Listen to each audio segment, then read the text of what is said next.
We used to run our factory the way everyone else seemed to. We made in big batches, so we wouldn't waste too much time setting up equipment. We used what is called push logistics, meaning to make a forecast of future demand. Then, when customers placed orders, we would have in stock what they wanted. Seemed simple enough, right? Wrong. Unfortunately, the forecasts were often wrong and, well, customers wouldn't wait. So, to get the business, we would have to rush orders through. To do that, we would hire extra people, but in the rush, we would make mistakes.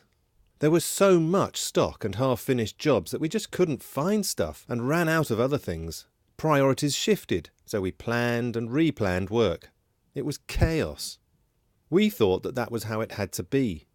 Mostly we got the customer what they wanted, when they wanted it, but it wasn't pretty. Then we introduced lean thinking. We lined our process into a single flow and reduced setup times so that we could afford to make in smaller batches. We still used forecasts, but these were to help us plan raw material and labour needs so that we were set up right for when the orders arrived. Then we tried to make what the customer wanted when they wanted it.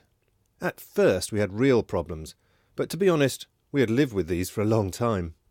But once we'd sorted these problems, things were less complex and we had time to think ahead and improve our shop floor systems and practices. We got a lot more done in a lot less time. What we'd done was to create a pull logistics approach using flow to coordinate the stages of our production. We made the process flexible to shift in demand and used focused improvement to systematically reduce waste. The result was like releasing a hidden factory. And that was just the start of our lean journey.